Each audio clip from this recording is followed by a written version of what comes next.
소식 밝은 세상 대구 가톨릭 평화방송. 참 예수님, 먼저 시작기도 바치고 강의를 하겠습니다. 성부와 성자와 성령의 이름으로. 자비로우신 하느님 아버지, 이 시간 저희와 함께 하시어 저희가 하느님께 바치는 시간이 주님의 이름에는 찬미와 영광이 되고 저희 영혼에는 선익이 되게 하소서. 우리 주 그리스도를 통하여 비나이다. 아멘. 성부와 성자와 성령의 이름으로. 아멘. 예, 오늘 강의를 시작하면서 잠시 소개를 드리겠습니다. 저는 대구 가톨릭대학교 이과대학 윤리학교실에서 학생들을 만나고 있는 박용국 미카엘 신부입니다. 네. 오늘부터 여러분들과 함께 5주에 걸쳐서 생명윤리에 관한 문제들을 짚어보겠는데요. 이 생명윤리라는 것이 굉장히 전문적인 분야이기도 해서 어떻게 하면 좀 쉽게 전달할 수 있을까 나름대로 이제 고민을 하고 있습니다. 잘 될지 모르겠지만 여러분들께서 잘 도와주시면 좋은 결과가 있지 않을까 싶습니다. 그런데 개인적으로 궁금한 것은 어떻게 이 신부님이 생명윤리를 이야기하는 자리 여기에 오실 생각을 하셨는가, 전 그게 좀 궁금하기도 했습니다. 신부가 생명윤리를 얘기한다 그러면 재미있겠습니까? 재미없겠습니까? 대체로 상식적으로 우리가 판단해 보건데 재미없으리라는데 아마 이렇게 뭐랄까 표를 던져도 던질 수 있지 않을까 싶은데요. 예전에 그런 얘기들이 있었죠. 여자들이 싫어하는 남자들의 얘기, 군대 이야기, 그죠?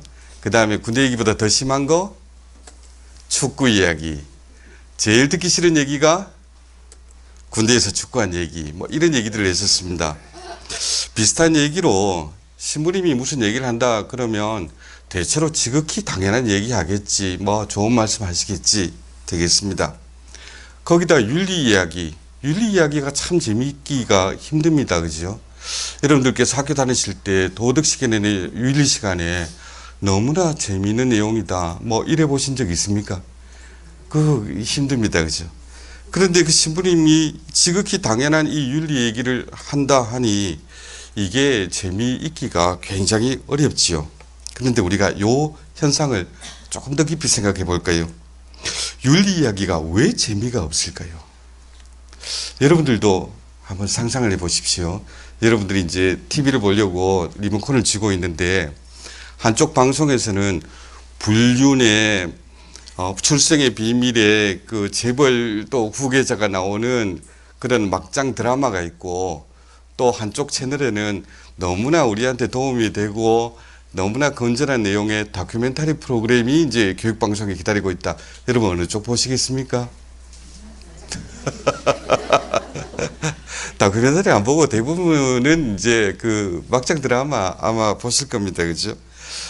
이렇게 이제 윤리 얘기가 이렇게 또는 뭐 좋은 얘기라 하더라도 외면을 받는 것은 제 추측으로는 아마 이런 이유가 있지 싶습니다. 첫째는 우리가 윤리에 관해서 강의를 들으면 그것이 우리에게 죄책감을 불러일으키는 불편한 얘기가 되기 쉽지요. 가끔 저한테도 그런 질문들을 하십니다. 신부님, 제가 뭐 어쨌는데요, 그러면 안 되겠지요, 이런 질문들이요. 예를 들어서 신부님, 우리가 이번에 가족 여행을 가게 되는데요, 아무래도 주일미사 못 보게 되는데요, 그렇게 될 것 같은데 그러면 안 되겠지요 라고 물어보세요. 저한테 어떤 대답을 기다리고 계실 것 같습니까? 빠져도 된다, 그 얘기가 듣고 싶은 거잖아요, 사실은. 그래서 이제 윤리 얘기, 이게 옳다 그러다 이런 얘기를 하면 많은 분들이 좀 불편해 하십니다. 그죠? 내한테 죄책감을 주니까. 또 둘째로는 윤리라는 이름으로 괴롭히는 사람들이 더러 있습니다. 우리가 남들한테 꼭 욕을 해야만 마음을 어지럽히고 힘들게 하는 게 아닙니다. 너무나 좋고 당연한 얘기로 사람을 드글드글 볶을 수가 있어요. 우리 많은 학부모님들이 애들한테 하는 얘기 보세요. 애들한테 부담을 주고 힘들게 하고 하는 얘기들 중에 안 좋은 얘기, 도움 안 되는 얘기 어디 있습니까? 그죠? 공부 좀 해라부터, 그죠? 뭐, 일찍 자고 일찍 일어나라. 이렇게 다 도움이 되고 좋은 얘기인데, 그 좋은 얘기로 충분히 사람을 이제 괴롭힐 수가 있습니다. 본당에서도 이제 그런 경우들 들어있죠. 그 말 자체는 맞는 얘기인데, 신자니까 이래야 되지 않느냐. 어떻게 신자가 그럴 수 있나 하면서 하는 얘기들 중에 많은 부분이 딴 사람들한테 이렇게 괴롭히는 얘기, 뭐, 좀 힘든 얘기, 이렇게 되기 쉽습니다. 그리고 또 셋째로 이런 면도 생각해 볼 수 있겠습니다. 윤리 얘기는 현실적으로 하나마나한 이야기가 되기도 합니다. 그러니까 그게 맞는 줄 몰라서 안 하는 게 아닙니다. 그게 옳은 줄 몰라서 따르지 않는 게 아닙니다. 세상은 생각처럼 그렇게 굴러가지 않아서 나는 옳은 일, 맞는 일을 했는데 그게 내한테 오히려 손해로 다가오기도 하고 내가 그것 때문에 곤란을 겪기도 하고 반드시 정의가 승리한다거나 뭐 이러지는 않지 않습니까? 그죠? 그러다 보니까 이제 윤리 이야기들을 좀 피하는 것 같습니다. 그런데 이런 분위기에서 왜 제가 윤리를 가르치고 있는가, 왜 윤리를 얘기를 하고 있는가, 그걸 한번 생각해 봅시다. 사진을 하나 보여드릴 텐데요. 이 사진은 1928년에 2월 5일 날짜로 조선일보에 실렸던 만평입니다. 방송으로 이 강의를 들으시는 분들은 이 만평에 나온 그림이 어떤 것인지 상당히 궁금해 하실 것 같은데 여러분 보시기에는 어떻습니까? 뭘 하는 것 같습니까? 이 그림을 묘사하자면 사람의 몸과 얼굴에 비해서 팔뚝이 굉장히 이제 크게 드러나 있지요. 또 전체 안에 자리가 다 비어 있는데도 불구하고 여성들이 모두 서서 손잡이를 잡고 있습니다. 이게 뭔가 하면 제목이 모든 것의 장신운동 이렇게 붙었는데요. 이 만평이 하고자 하는 얘기는 자기 팔목에 걸친 시계와 그 손가락에 끼워진 반지를 자랑하기 위해서 자리에 앉지 않고 일부러 서서 손잡이를 잡고 시계와 반지를 내보이고 그렇게 자신의 허영심을 충족하고 있다는 것을 이제 보여주는 그런 얘기입니다. 요 그림은 그 1928년 당시에 상당히 이제 못마땅한 눈으로 이러면 안 된다, 이거 좀 불편하다 하고 얘기를 하는 그런 그림입니다. 그래서 시계와 반지를 뽐내기 위해서 이렇게 발뚝 드러내는 게 아이고 세상에 어떻게 허연 처자들이 말이지 발뚝을 드러내고 저럴 수가 있느냐 하고 얘기를 했었습니다. 그 기사를 읽어보면 내용이 이렇습니다. 요즘 말로 좀 고쳐서 얘기를 해보면 모든 것의 장신운동 이렇게 이름을 붙여갖고요. 다른 동물의 보호색 모양으로 호신상 필요에 의하여 몸뚱아리에 여러 가지 모형을 그리고 온몸을 장식하였으나 현대에 이르러서는 오직 성적 충동을 위한 장식일 것이다. 그 어떤 것 하나하나가 그 색채에 있어서나 형상으로 있어서나 도발적이 아닌 게 어디 있던가. 그런데 이 그림과 같이 여학생, 기타 소위 신여성들의 장신운동이 격렬하여 졌나니 항용 전차 안에서만 볼 수 있는 것이다. 황금 팔뚝시계, 보석반지, 현대 여성은 이 두 가지가 구비치 못하면 무엇보다도 수치인 것이다. 그리하여 제112운동의 적당한 곳은 전차 아니니 이 그림 모양으로 큰 선전이 된다면 현대의 부모, 남편, 애인, 신사, 제군 그대들에게 보석반지, 금팔찌 시계 하나를 살 돈이 없으면 그대들은 딸, 아내, 스윗하트를 둘 자격이 없고 그리고 악수할 자격이 없노라. 현대 여성들이여, 에집트 무덤에서 파내인 모든 보물은 옛날 에집트 민족의 생활의 유물이었음에 그대들에게 감사하는 바로다. 앞서 말씀드렸듯이 1928년 2월 5일에 그 만평, 그 시대를 꼬집는 내용이었습니다. 그러니까 고대 원시인이 몸을 장식한 것은 몸을 보호하기 위해서 필요한 것이었지만 당시 1920년대의 여성들의 치장은 오직 아름다움 혹은 성적 충동을 표현하기 위한 것이라고 비난을 하고 있습니다. 원시인의 치장이 오로지 신변 보호만을 위해서인지 정말 의문스럽긴 합니다만은 어쨌든 간에 이 신문은 그림과 글을 통해서 외모 가꾸기에 여념이 없는 여성들을 호되게 질책하고 있죠. 이렇습니다. 1928년만 해도 이런 일들이 정말로 도덕적이지 않다, 윤리적이지 못하다 하고 비난을 받았다는 내용입니다. 그런데 만약에 이 내용을 갖고 오늘 2019년에 이 내용을 신문에 실었다면 어떤 반응이 오겠습니까?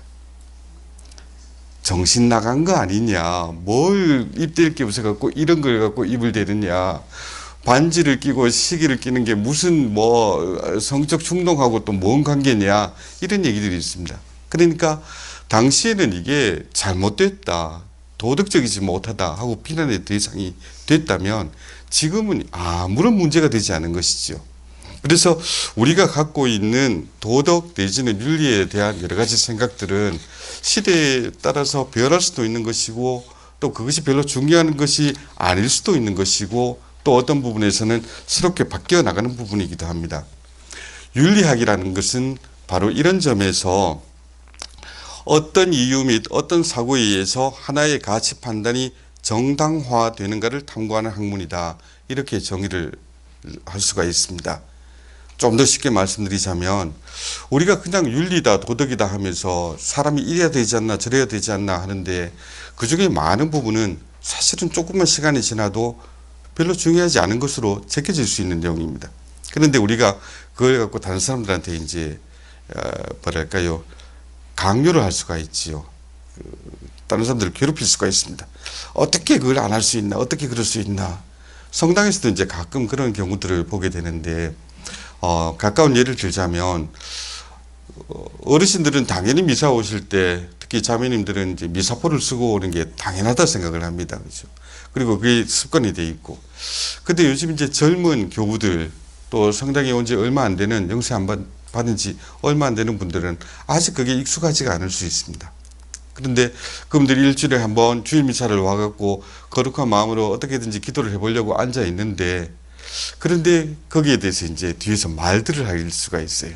어떻게 저 미사포도 안 챙기고 저렇게 왔나. 근데 그렇게 한마디 쉽게 던지는 건데 듣는 사람 마음은 그럼 내가 못 올 때 왔나, 내가 오면 안 되는데 왔나, 이러고 이제 갈등하기 시작합니다. 또 다른 예를 들자면 미사 중에 애기 엄마들 불안해 하시잖아요. 애기가 뭐 마음대로 얘기 됩니까? 조용하라고 한다고 항상 조용할 수 있고 그런 건 아닌데, 애가 한번 울면은 옆에서 막 도끼 눈을 뜨고 이래 보시는 분들 계세요. 말을 안 해도 도끼 눈을 뜨고 이래 좀 조용히 시키지. 그리고 막 나와서 얘기를 하는데 요즘은 뭐 가정교육을 왜 시키는지 공공장소에서 울어도 뭐 가만히 놔두대. 이런 얘기들이 이제 귀에 들리는 순간에 애기 엄마의 마음은 또 무너집니다. 그렇죠? 그래서 우리가 윤리라는 것이 잘못하면 사람들을 해칠 수 있는 무기가 될 수 있기 때문에, 그래서 이제 따져보는 겁니다. 이게 정말로 중요한 것인가, 이걸 지켜야 되는 것인가, 이게 윤리가 주로 하는 일입니다. 특별히 우리 신앙인들에게는 이 윤리가 이런 면에서 더 이렇게 생각해보고 얘기할 거리가 돼야 된다 생각하는데요. 아까 왜 재미가 없을까 할 때 이제 죄책감 얘기를 드렸는데, 우리가 윤리를 따져 물으면서 죄책감 대신에 자유롭게 하나님의 뜻을 따르는 일들을 배워나갈 수가 있다 생각합니다. 그러니까 내가 그것을 왜 해야 되는지, 또 왜 이것이 잘되고 잘못된 것인지를 알지도 못하면서 다들 그래 왔으니까 원래 그러니까 이런 식으로 피해가지 않고 정말 그것이 하나님의 뜻이 맞습니까? 라고 묻는 과정, 이걸 한번 거쳐보자 하는 겁니다. 또 두 번째로는 윤리라는 이름으로 딴 사람들을 괴롭히지 않기 위해서, 그죠? 딴 사람들한테 나는 많은 말을 한다고 했는데 또 내가 틀린 것도 아닌데 그래도 사람들한테 상처를 줄 수가 있습니다. 우리가 중요하지 않은 것들은 좀 빼내고 정말 중요한 것들은 또 함께 지켜나가고 이러면서 서로를 좀 덜 괴롭힐 수 있으면 좋겠다 하는 마음, 이게 윤리 이야기를 하는 두 번째 이유입니다. 그리고 셋째로 현실에서 하느님 나라를 발견하기 위해서, 이런 말씀을 드리는데요. 현실적으로 윤리 얘기가 하나만한 얘기가 되어버리는 경우가 많기 때문에 그럼 얘기를 하지 말까? 그렇지 않습니다. 현실에서 윤리적이지 않은 상황들이 많고 윤리적으로 살아도 오히려 손해를 보는 상황이 더 많기 때문에 그럴수록 우리가 더 윤리에 관심을 갖고 얘기를 해야만 이 땅에서 하느님 나라를 조금이라도 우리가 일구는 데 기여할 수 있지 않을까 싶습니다. 그런데 이 윤리 안에는 참으로 많은 다양한 분야들이 있습니다. 그 중에서 저와 함께 5주 동안 생각해 볼 주제는 생명윤리입니다. 생명윤리가 뭐지? 라고 물으신다면 교황청의 윤리학자 스그레치아라는 분이 계시는데요. 이분이 정의를 내리고 있습니다. 생명윤리는 인간 생명에 대한 간섭, 특히 의학과 생물학에서의 실행 및 그 발전과 관련된 간섭들의 정당성 여부를 고려하는 윤리 철학의 한 분야이다. 여기서 중요한 게 빨간 글씨로 제가 돋보이긴 하는데 간섭이라는 겁니다. 자연적인 상태에서는 문제가 안 되는 것인데 인간이 그 과정에 간섭을 하기 시작할 때부터 개입하기 시작할 때부터 뭔가 문제가 발생합니다. 이게 옳은 것인가 옳지 않은 것인가 따지는 게 이게 우리한테 문제인 것인데요. 과학기술이 발전하고 우리가 알지 못하던 새로운 것들이 나타나면 그것이 항상 윤리적인 문제들을 가지고 옵니다. 예를 들어서 그림을 하나 보여드릴 텐데 이것은 MIT와 스탠포드의 윤리학자들이 함께 써낸 논문에 실려 있던 내용입니다. 어떤 그림인가 하면 요즘 자율주행 자동차들 나오지 않습니까? 그죠?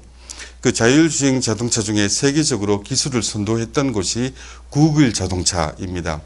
근데 구글 자동차는 개발 과정에 처음부터 자동차 엔지니어들, 공학자들만 모여서 이것을 만들어낸 것이 아니라 아예 처음부터 MIT와 스탠포드의 윤리학자들을 연구팀에 합류시켜서 같이 만들었습니다.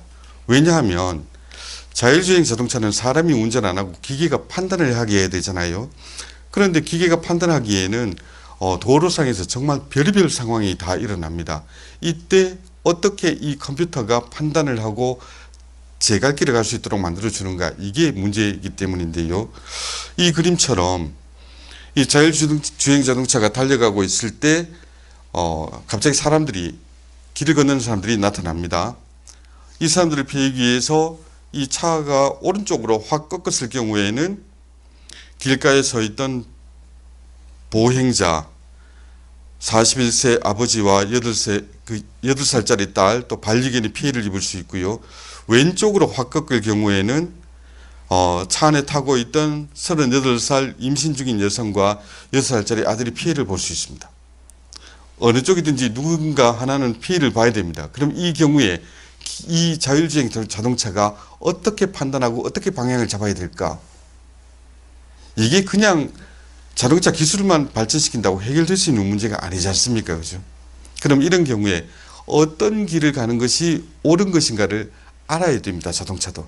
그래서 이제 이 자동차의 개발 과정 처음부터 윤리학자들이 개입하게 된 거죠. 마찬가지로 생명윤리라는 것도 그렇습니다.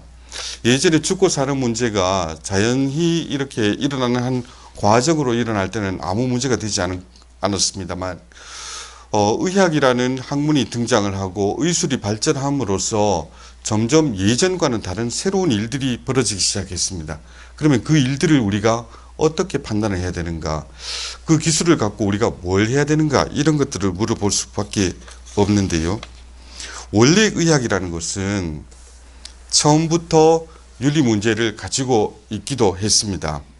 예컨대 지금 보시는 이 화면은 고대 의학의 인체 실험 경우를 소개하는 것인데요. 기원전 3, 4세기경에 살았던 헤로필루스 또 에라시스트라투스라는 이 두 사람은 의학의 역사 안에서 신경계의 존재를 발견하고 또 해부학 교실을 창시한 그런 위대한 인물입니다. 그런데 이 사람들도 왕가의 지원하에서 당시에 벌써 2000년이 넘은 이 시간에 사형수들을 대상으로 생체 해부를 했었습니다. 의학 지식을 알기 위해서는 누군가 죽음을 당하거나 아니면 그 고통스러운 몸을 헤집어내거나 이런 일을 당해야 했던 거죠. 그래서 그 예수님 시대와 비슷한 때에 살았던 첼수스라는 그 고대 의학을 아주 집대성해서 책을 남긴 이분이 이런 말들을 합니다. 소수의 범죄자에게 고통을 가하는 것은 선량한 다른 사람들에게는 세세대대로 치료법을 줄 수 있는 일이기 때문에 많은 이들이 생각하는 것처럼 잔인한 일이 아니다. 그러니까 의학 기술을 발전하자면 누군가한테는 못할 짓을 해야 되는데 이 일을 하는 게 맞나 틀린가 어느 것이 옳은 것인가 이런 거를 처음부터 따져 물었어야 되는 것이죠. 옛날만 그런 게 아닙니다. 1813년에서 1878년까지 살았던 클로드 베르나르라는 이 의사는 생리학의 아버지라고 불리는 또 의학사에 걸출한 인물입니다. 이분이 인체 실험에 대해서 윤리적인 기준을 제시하고 있는데 윤리적인 기준을 제시한다는 것은 당시에 많은 의사들이 비윤리적인 행위를 했다는 얘기이기도 합니다. 물론 많은 의사들과 과학자들이 의학 기술을 발전시키기 위해서 사람한테 해를 끼치는 일을 피하고자 자기 자신한테 실험을 하는 그런 놀라운 일들도 있었습니다. 예컨대 그 제너 종두법, 천연두를 막기 위해서 이제 종두법을 개발할 때 다른 환자한테 처음으로 이걸 실험했다가 잘못되면 안 되니까 제너는 1살 된 자기 아들한테 최초로 실험을 합니다.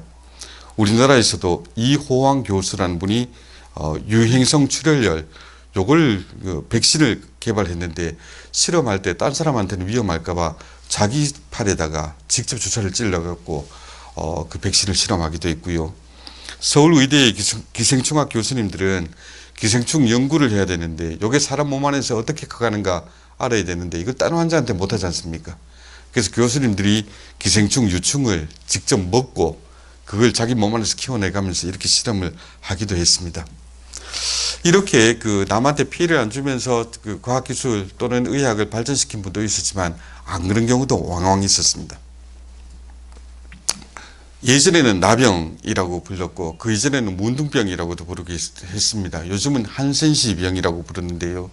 그 나병을 갖다가 교명해낸 분이 한센이라는 의사였습니다. 이분은 자기 연구를 이어나가기 위해서 1880년에 자기 병원의 여환자들한테 그 균을 주입해 갖고 그래서 그 병이 어떻게 진행되는가를 살펴보기도 했고요. 헨리 하이만이라는 의사는 1895년에 임질과 결핵 이런 질병들을 갖다가 연구하기 위해서 발달장애인들 자기를 지킬 힘이 없는 사람들에게 균을 넣어서 감염시키고 그래서 이제 실험을 이어나가기도 했습니다. 알베르트 나이세르 이분은 이제 독일의 의사인데요. 이분도 이제 매독을 연구하던 분이라 8명의 여성에게 그 돈을 주고 당시 이제 가난하고 힘없는 여성들을 써서 매독 혈청을 갖다가 직접 환자들한테 집어넣고 그 병이 어떻게 진행되는가를 관찰하기도 했습니다. 이렇게 그 의학 안에서 굉장히 위험한 부분, 비윤리적인 부분들이 계속해서 이렇게 어느 정도는 있어 왔는데 그게 정점에 달았던 것이 2차 대전 때였습니다. 나치 의학이 가장 큰 문제였습니다. 이 나치 시절에 독일의 의사들이 나치 정권에 적극적으로 협력을 했었습니다. 히틀러와 그의 독재 집단이 나타났을 때 거기에 가장 먼저 가장 많이 가장 열성적으로 호응한 집단이 의료인들이었고요. 그래서 독일 의사들의 약 50%가 초기 나치 당원이 됩니다. 타 집권에 비해서 압도적인 숫자였습니다. 그래서 약 27만 5천 명의 환자들이 의사에 의해서 분류가 되고 그래서 아사하거나 독극물을 맞고 죽거나 가스 중독사의 형태로 이제 사망하게 됩니다. 이거에 아주 조직적으로 일어났던 일입니다. 사회에 여러 가지 문제가 있으니까 그 문제를 의학의 힘으로 그걸 해결해 보겠다 하고 달려들면서 일어났던 일인데 첫 번째 단계 불임법. 그래서 유전적 질환이 있는 자손을 예방하기 위한 법률이 1933년에 독일에 도입이 되는데요. 길거리에 다니던 사람들 아무나 붙잡아 갔고요. 그중에 정신병자 또는 간질 또는 뭐 시각장애인, 귀머거리, 뭐 청각장애인, 알코올 중독자 이런 분들을 붙잡아서 40만 명에게 강제로 불임 시술을 했습니다. 그리고 그 다음 단계로 이제 씨를 말리자, 그 다음 단계로 아예 죽이자 하고 달려들었던 것이 안락사인데요. 안락사라는 게 처음 시작된 게 이 나치 독일에서였습니다. 경제 논리에 입각해서 이 사람들은 살 가치가 없는 인생이다. 살 가치가 없는 삶이다 해서 굶겨 죽입니다. 그래서 2차 대전 중에 독일 정신병 환자의 절반가량이 굶어 죽게 됩니다. 그뿐만 아니라 1941년 이후로는 인종 대학살이 일어나죠. 유태인들이라 또 동성연애자, 공산주의자, 뭐 슬라브족, 정치범, 종교인들까지 무참히 살해되는 일들이 벌어집니다. 좀 안타까운 사진입니다만 이런 식의 실험이 벌어졌습니다. 나치 의사들이 이제 연구를 하는 거예요. 비행사들이 바다 위에 이렇게 날고 있다가 전투기가 떨어져 갖고 추락을 하게 됐다. 그러면 그 찬 북해 바다 속에서 얼마나 오래 버틸 수 있을 것인가 실험해 보자. 이러면서 사람들을 붙잡아 갖고 찬물에 이렇게 넣어 놓고 죽을 때까지 시간을 재는 이런 실험을 하고요. 그래서 바다에 떨어지면 마실 물도 없을 것인데 어떻게 살아남을 수 있는가, 소금물이라도 먹으면 어떨까, 이래 갖고 살아있는 사람에게 마취제 하나 없이 소금물을 갖다가 계속 주입해 갖고 죽을 때까지 시간을 관찰하는 이런 실험을 하게 되었습니다. 참으로 잔인한 사진인데 팔다리를 갖다가 임의로 잘라 갖고 서로 교환해서 붙이고 그래서 이식하는 방법을 연구하게 되었고요. 그러면서 이 사람들이 갖고 있던 논리가 당시의 선전들이 이런 식이었습니다. 이 그림에 적혀 있는 이 말이 그렇습니다. 선천적 장애인 한 명을 살리기 위해서 우리가 하루에 5.5 제국 마르크를 씁니다. 그런데 우리가 그 돈이면 건강한 한 가족이 생활할 수 있도록 만들 수가 있습니다.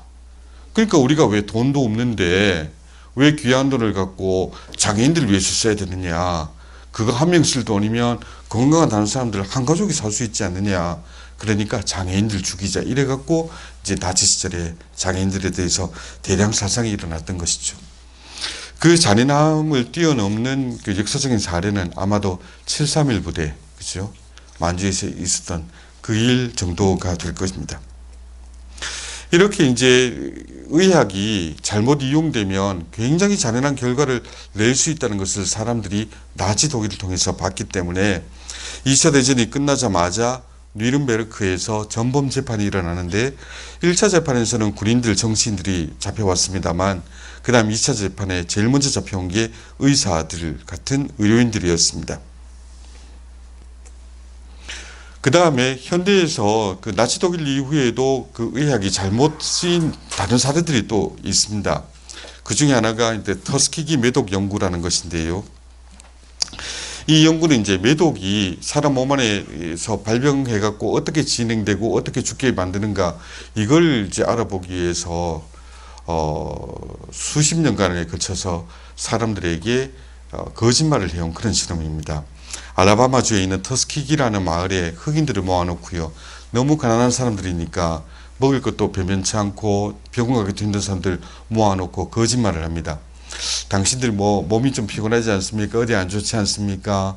그거 안 좋은 게 그 나쁜 피라는 병이 있는데 여러분이 아마 그거 걸린 것 같다고. 그래서 국가에서 치료해 줄 테니까 매주 한 번씩 보건소에 나오라. 이렇게 얘기를 해 놓습니다. 그래서 이 흑인 남자들이 계속해서 이 보건소에 오게 되는데 실제로 일어났던 일은 매독이 있다는 걸 알면서도 보건소에서 전혀 손을 쓰지 않은 것이었어요. 그 병이 어떻게 진행되는지를 관찰하기 위해서 이 사람들이 죽을 때까지 계속 그냥 매독이란 병을 보기만 했던 겁니다.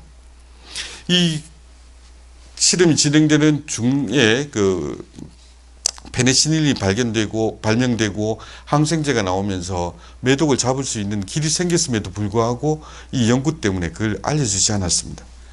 역시 여기서 이제 숱한 사람들이 희생을 당하고 치료받지 못하고 매독으로 고통을 받았습니다. 그래서 이런 일 말고도 뭐 탈리도마이드 사건이라든가 여러 케이스들이 있습니다. 그래서 의학이라는 우리에게 정말로 도움이 되고 유익한 과학 기술이 한편으로는 굉장히 위험한 도구가 될 수 있다는 거, 이걸 생각하지 않을 수가 없죠. 그래서 의학 발전의 과정에서 나치 의학이라든가 7.3.1 부대 사건이라든가 터스키기 매독 연구라든가 탈리도마이드 사건 같은 것들이 있었습니다. 이런 것들을 보면 의학이라는 것이 잘못 쓰기만 하면 정말로 이제 비참한 일이 될 수가 있는 겁니다. 예컨대 여러분들이 아주 가까운 사소한 예만 들어도 그렇죠. 우리가 병원에서 가서 하는 일들, 그죠? 환자로서 치료받을 때 거기서 일어날 일들이 거리에서 일어나면 정말 끔찍한 일이 됩니다. 그죠? 사람한테 그냥 옷을 벗어라 그러고, 그죠? 내 몸을 누군가 막 헤집고, 또 내 몸에 누군가 쇠침을 막 갖다 박고, 이런 일들을, 그죠? 굉장히 위험할 수 있는 일인데, 이게 이제 병원에서 일어날 수 있는 것은 그만큼 우리가 윤리적인 문제에 이게 잘못되지 않도록 계속 생각하고 실천하려고 노력하기 때문이죠. 그런 면에서 의학계에서도 이제 의료윤리 원칙들, 그것을 뭐 여러 가지 단계로 볼 수가 있는데, 뭐 뉘른베르크 강령도 있었고요, 벨몬트 보고서 같은 것도 있었습니다. 이런 것들을 통해서 이제 잘못 나가지 않도록 잡으려고 합니다. 그런데 이것뿐만이 아니라 이제 의학 자체가 갖고 있는 이런 위험성뿐만 아니라 의학 기술이 새로운 단계로 넘어가면서 예전에 없던 문제들이 발생을 합니다. 그 분기점이 됐던 몇 가지 사건을 말씀드리면, 첫 번째가 이제 시애틀에서 생겨나는 일인데요. 1962년에 시애틀의 스웨디시 호스피탈이라는 병원에서 그때 처음으로 이제 막 시장에 나오기 시작한 혈액 투석기를 돌리게 됩니다.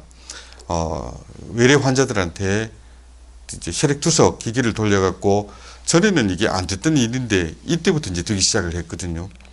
예전에는 이 1962년 이전에는 혈액 투석 기술이 병원에 이렇게 나오질 않았기 때문에 신장이 뭐 어떻게 됐다 이러면 그냥 흔히들 그냥 죽는 걸 당연하게 생각했습니다. 근대까지만 해도 사실은 이제 사람들이 많이 죽었던 것이 감염병 때문에 죽거나 아니면 담석으로도 또 많이 죽었습니다. 그때는 이제 외과 기술도 떨어지고 해갖고 그렇게 많이들 죽었는데, 그런 죽음들을 보면서도 사람들은 그냥 아이고 병이 걸렸다, 아프다, 죽는다 그러면 그냥 그런 줄만 알았습니다. 그런데 1962년 이때부터는 이제 분위기가 달라지는 거죠. 혈액 투석기가 있으니까 혈액을 몸 밖으로 뺐다가 처리할 걸 처리하고 다시 벌리는 이걸 통해서 예전에는 틀림없이 죽었을 환자가 이제 살아나게 된 겁니다. 그런데 문제는 이게 무한정하게 이 서비스를 제공할 수는 없다는 사실에 있었습니다. 당시에 그 이 시애틀의 스웨디시 호스피탈이 갖고 있던 혈액 투석기는 17명의 환자를 돌볼 수 있는 수준이었습니다. 그런데 이런 신기술이 생겼다는 것을 알고 환자들이 막 물밀듯이 올 거 아니에요. 전에는 가망 없다고 팽개쳤던 사람들을 이제 살릴 수 있다고 데리고 오는데, 사람들은 수백 명이 이제 몰려드는데 그 중에 17명만 딱 줄 수 있다. 그러면 이제 문제가 생기는 거죠. 누구한테 주면 될까요? 돈 많이 내는 사람한테 주면 될까요? 그것 좀 그렇죠. 그러면 돈 없으면 죽어야 되고 돈 있으면 사는가? 이건 너무 비정하지 않습니까? 그러면 선착순으로 할까요? 먼저 온 사람 임자 뭐 이러면 될까요? 이것도 좀 그렇습니다. 왜냐하면 한번 상상을 해보죠. 혈액 투석으로 원에서 환자가 왔는데 그 한 환자는 22살 남자입니다. 한 환자는 98세 남자입니다. 어느 쪽한테 이 기계를 쓰면 될까요? 그렇죠. 아무래도 오래 사셨던 분이 양보를 좀 하셔야 되겠습니다. 이렇게 얘기해야 되겠지요. 그래서 선착순도 또 안 먹히는 순간이 있습니다. 그러니까 이제 얘기가 복잡해지는 거죠. 쓸 수 있는 기계는 한정되어 있는데 많은 사람들이 온다. 그러면 이 중에서 누군가는 죽어야 되고 누군가는 살 수 있다. 결정을 해야 된다. 이래서 이제 윤리위원회가 가동되기 시작합니다. 그 별명이 시애틀 갓 코미티, 그래서 시애틀 하느님 위원회 뭐 이렇게 되어버렸는데, 왜냐하면 사람의 생사를 결정하는 일, 이거는 온전히 하느님의 일이었는데 이제 이게 사람의 손에 떨어지게 됐다는 거지요. 이 기술과 함께 또 다른 기술이 또 윤리 분야, 또 우리의 삶 속에 큰 변화를 가져옵니다. 그것이 인공심폐기, 1953년에 이제 개발된 것이고요. 이걸 통해서 1967년에 처음으로 세계적으로 최초의 그 심장 이식 수술이 나오는데요. 1967년 12월 3일에 최초의 그 심장 이식 수술이 시행이 됩니다. 이전까지는 심장이 달랐다 하면 방법이 없었습니다. 심장이 멎었다 그러면, 심장이 멎었다는 얘기는 이제 사망을 했다는 거잖아요. 그죠? 박동이 안 뛰는데 이제 뭐 더 이상 볼 게 뭐 있습니까? 그런데 53년에 인공 심폐기가 만들어지고 심장 이식 수술 생기고 그 뒤로 이제 페이서 같은 것들이 나오고 이러면서 이제는 좀 달라지게 됐습니다. 심장이 멎었다 해도 살려낼 수 있는 방법이 생긴 거지요.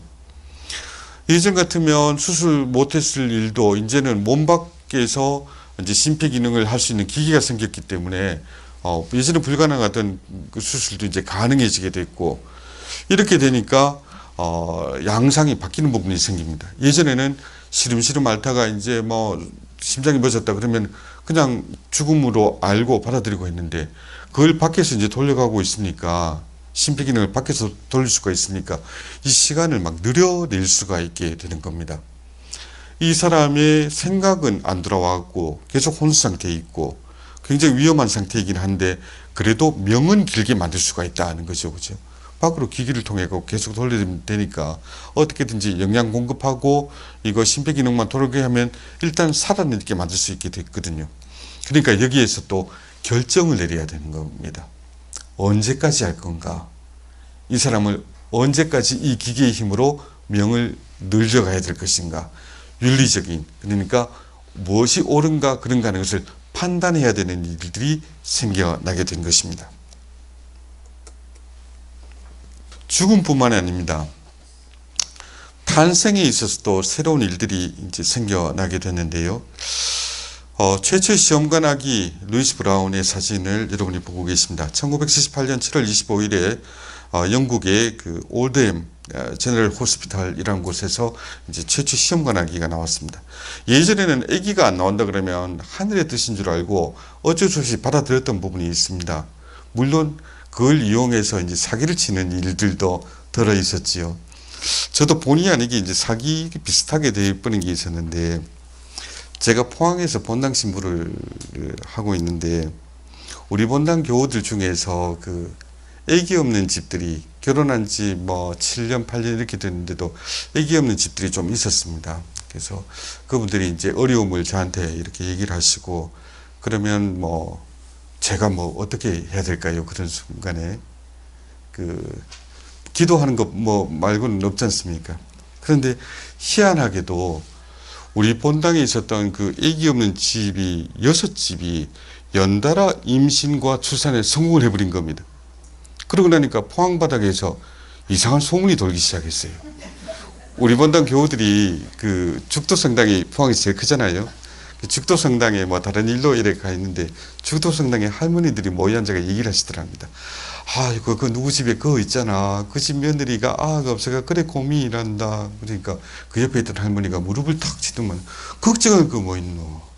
이동 가면은 그 신부님이 계시는데, 손 없는 날 받아갖고 그 집에 가갖고 축복 한 받으면 막 싹 다 된다. 이런 소문이 막 돌기 시작한 거예요. 제가 졸지에 막 이상한 일명 뭐 삼신신부 뭐 이런 얘기가 이제 들리게 되는 그런 상황이 되어버렸습니다. 그러니까 사람이 태어나는 것은 자기 힘으로 어쩔 수 없는 문제이기도 했습니다. 애가 생기거나 안 생기거나, 그 사람의 생명이 태어나는 것은 사람 힘으로 어쩔 수 없는 것이었죠. 그래서 옛날에는 그건 삼신 할머니가 점지해 주는 것이고, 서양 사람들은 황새가 물어오는 것이고, 뭐 그렇게들 얘기를 했었습니다. 뭐 여담입니다만 시간이 좀 있기 때문에 말씀드리자면, 여러분들은 어릴 때 뭐라고 물으셨습니까? 제가 어떻게 태어났어요? 뭐 이런 거 안 물어보셨습니까? 주로 다리 밑에서 많이들 오셨죠, 그죠? 저희 집에도 저희 형은 방천 다리 밑에서 주워왔다고. 저는 좀 독특한 출생비경을 갖고 있는데, 저는 어릴 때 어떻게 태어났어요 하니까 아버지가 하시는 말씀이, 월남전에 갔다가 네가 사이공 거기 거리에서 폭격마다 무너지는데 울고 있는 애기가 있어갖고 그게 니인데, 그래서 불쌍해갖고 내가 데리고 왔다. 그렇게 거짓말을 하셨습니다. 제가 그 말을 깜짝 믿었던 게, 당시에 이제 월남 갔다 온 우리 외삼촌이 막 집에 왔다 갔다 하시고 그럴 때라 이게 정말인 줄 알았어요. 그래서 저는 어릴 때부터 막 방송에 뭐 야자수 흔들리고 베트남 나오고 가면 왠지 어떤 고향 같은 이래 하는 마음이 들고, 생긴 것도 좀 까무잡잡하게 그렇지 않습니까? 그죠? 그래서 저는 정말 그렇게 온 줄 알았는데, 그렇게 이제 그 생물학적인 거하고 별로 관계없이 이게 생명이라는 것은 우리에게 주어지는 그 하느님의 섭리라든가 아니면 선물이라든가 이렇게 인식이 됐었습니다. 근데 이제 그걸 바꿀 수가 있게 됐습니다. 시험관 아기를 통해서 우리가 만들어내는 그 새로운 생명. 사실은 시험관 아기도 우리가 생명 자체를 만드는 건 아니죠. 그죠? 우리가 뭐 다른 물건 만들듯이 죽어 있는 걸 갖고 조립을 해갖고 살아있도록 만드는 건 아니지 않습니까? 이미 살아있는 인간의 세포를 이용해서 이제 그 다음 단계로 나갈 수 있게 하는 것인데, 이게 그 기술이 오니까 사람들이 이제 생각이 달라진 겁니다. 우리가 생명을 시작하게 할 수 있다. 그리고 아까 보셨던 것, 그런 기술을 통해서 우리가 생명을 마감하게 할 수도 있다. 이러니까 예전에 생각하지 못했던 일들이 이제 막 벌어지게 되는 것입니다. 이게 생명윤리가 주로 다루는 문제입니다. 생명의 시작에 관련된 윤리 문제, 그리고 생명의 마침에 관한 윤리 문제들, 이런 것들인데요. 조금 정리해서 말씀드리자면, 첫 번째, 의료 자원의 분배 문제가 큰 문제가 되고 있지요. 우리가 쓸 수 있는 병원, 의사, 간호사 또는 약사, 이런 그 인력들이라든가 기자재, 병원의 침상수, 이런 것들은 한정되어 있습니다. 그리고 병원에 쓸 수 있는 그 돈도 한정되어 있습니다. 사람을 살릴 수만 있다면 뭐든지 다 하겠다라고 마음은 먹을 수 있어도 현실은 절대로 그렇지 못합니다. 여러분들은 그런 경험 안 해보셨습니까? 그 병원 가고 치료받아야 되는데 가니까 병실이 없다, 기다려라.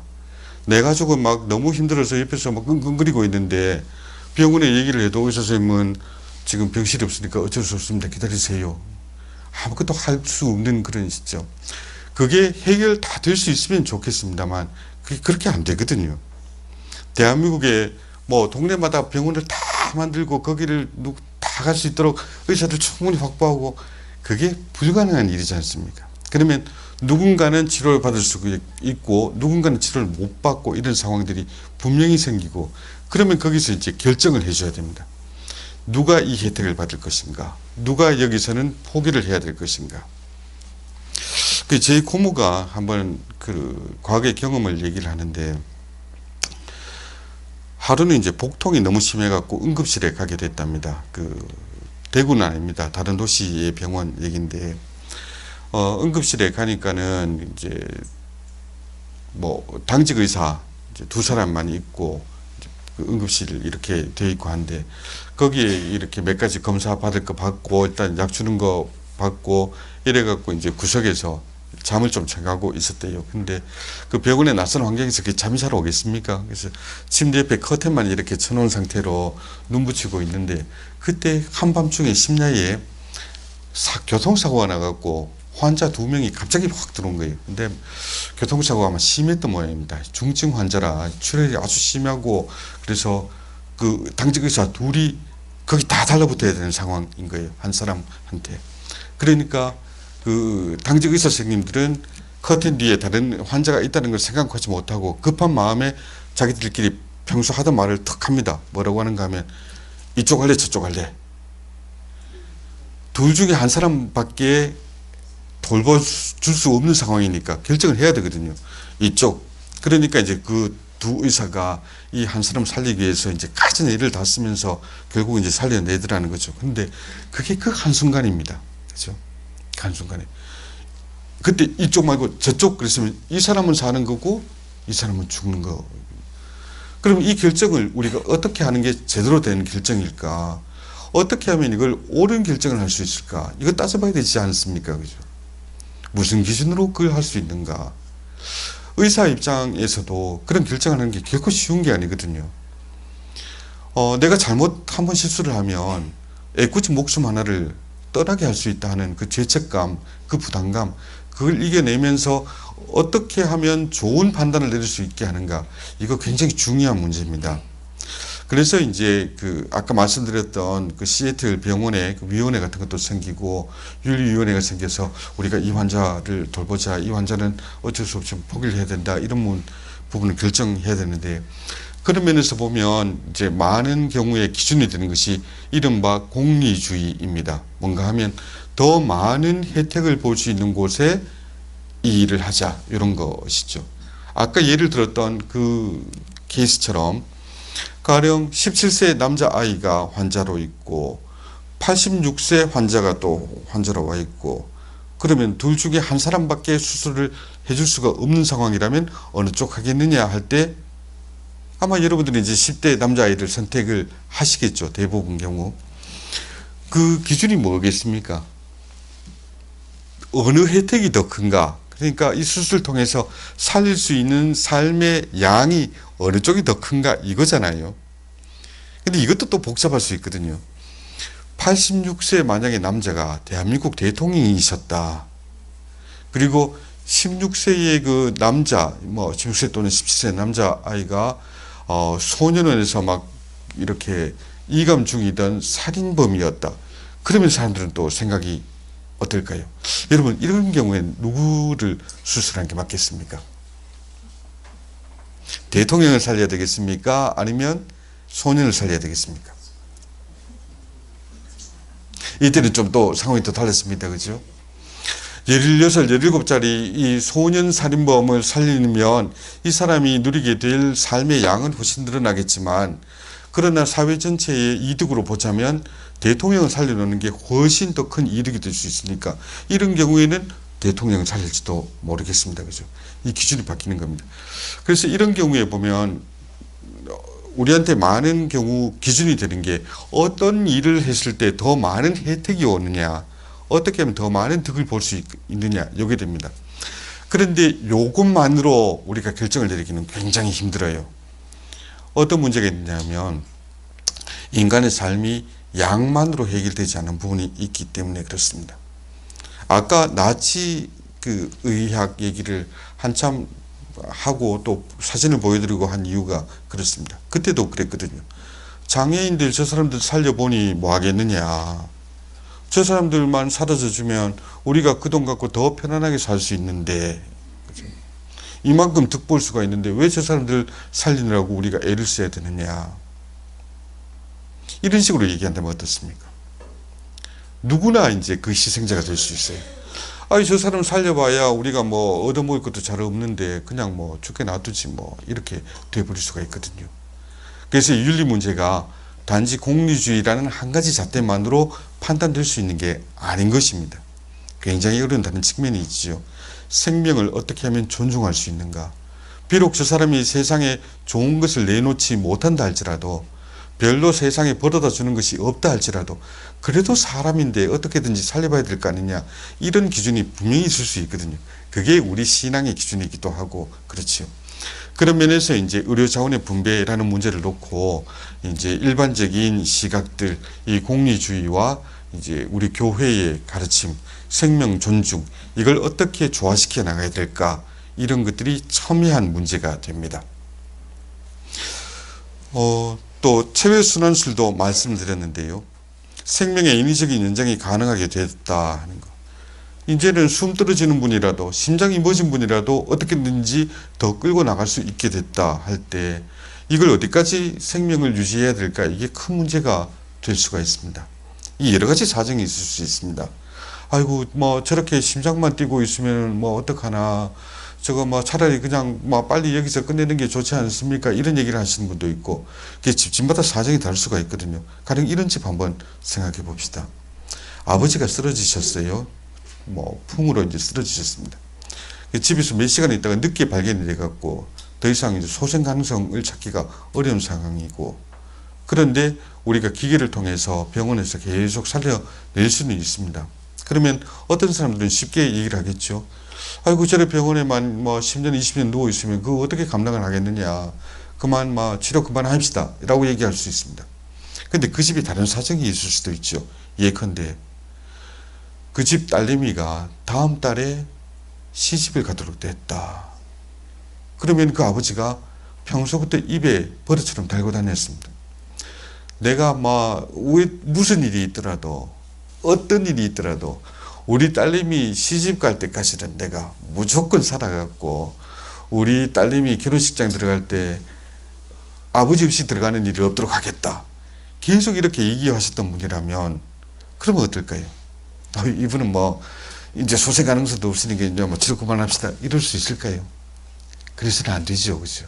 그러면 이분의 평소의 뜻을 또 존중해갖고 억지로라도 또 이렇게 연명을 해갈 수도 있는 겁니다. 그럼 이런 상황에서 우리가 어떤 판단을 내려야 되는가?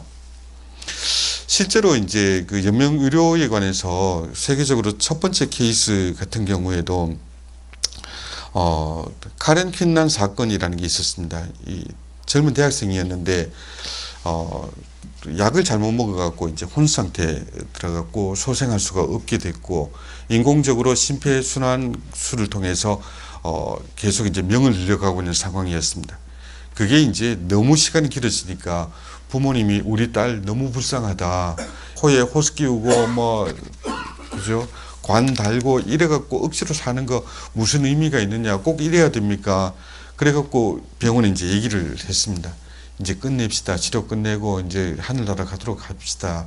그러니까 의사 선생님들이 반대를 했어요. 안 됩니다. 나는 의사는 사람 살리려고 하는 게 일이지. 이거 호흡기 때문에 바로 죽는데 저는 그 짓 못합니다. 이렇게 돼버렸습니다. 그러니까 이 부모님들이 어디를 찾아가는가 하면 본당 신부님을 찾아갑니다. 본당 신부님한테 제가 지금 이런 상황인데 어떻게 하는 것이 옳겠습니까?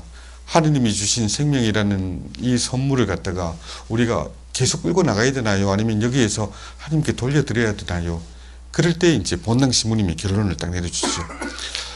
치료라는 것이 무작정 한다고 좋은 게 아닙니다. 무조건 그 육체적인 생명만 계속 끌고 나간다고 해서 그것이 잘하는 일이 아닙니다. 그러니까 여기서 치료를 마치는 게 좋겠습니다 하고 조언을 해줍니다. 그래서 그 얘기를 듣고 이제 부모가 다시 병원에 얘기하게 되고 병원에서는 그러면 우리 마음대로 뗐다가 나중에 이거 문제되면 어떡하지 해서 법원의 판결을 이제 구하고 그래서 이제 판결을 통해서 처음으로 무의미한 연명의료가 이제 그만두는 그런 사건이 있었습니다.